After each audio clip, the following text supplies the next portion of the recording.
So this week we are looking at Chapter 4, Religious Strife and Social Upheavals, from about 1680 to 1754.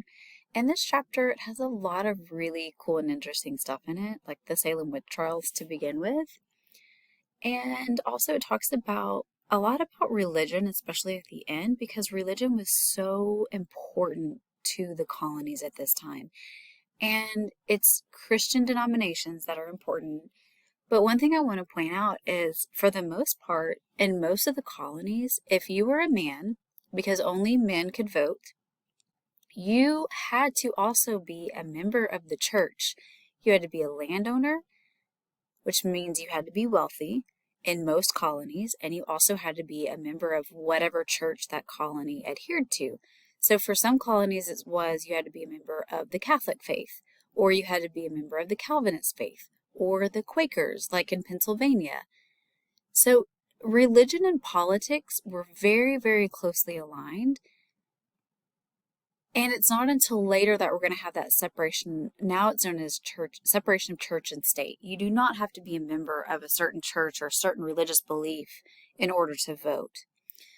So at the end of this chapter, you should be able to explain the relationships among religious, economic, and political tensions in the accusations of witchcraft, describe family dynamics, particularly between husbands and wives, and how they change over time and differed by class and by region, understand the ways that economic development increasing diversity and continued expansion fueled conflicts among various groups in the early 18th century, explain the emergence of the Great Awakening and identify its critics and legacies, and finally describe how the Great Awakening shaped political developments in the 1730s and 1740s.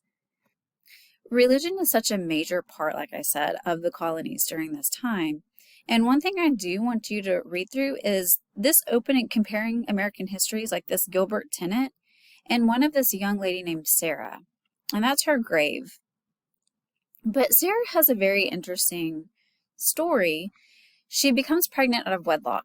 That was not uncommon. That was very uncommon. And just like kind of the norm today is, well, that's fine as long as you plan on like living together or getting married or showing that you're committed to this person whom you have a child with, no big deal, right? And so that's what a lot of families in the 16 and 1700s were like also. They're like, yeah, that's fine. You just need to get married. And so she was under the assumption that the man who got her pregnant would marry her. He did not want to marry her. Instead, he sent her to a doctor. The doctor made a concoction, gave it to her, and to induce a miscarriage, to get him out of having to get married to her, and out, she wouldn't have to carry the child. She wouldn't be, a mom. And unfortunately, she does have a miscarriage, but she grows feverish and she is going to die 10 days later. Her parents and the gentleman's parents, or the guy's parents, he's not really a gentleman in my opinion, but the guy's parents didn't know any of this was going on at the time. And so it really upset her parents, and a lot of people, this was kind of a common thing that was happening. And so not too long after Sarah dies, the Great Awakening happens to sweep through. And a lot of people are going to adhere to the Great Awakening, and those who were going away from the church, you're going to read why they were leaving the church. They're going to return to the church in the 1740s during this 30-year religious revival that sweeps through the colonies.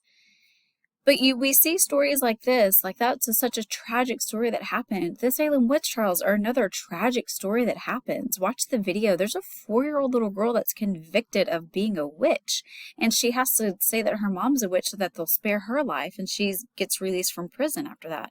She's 4 years old. It's just crazy, like this mass hysteria that swept through people. And you can make some comparisons to the mass hysteria that's sweeping through the nation today, especially with this upcoming election that we have.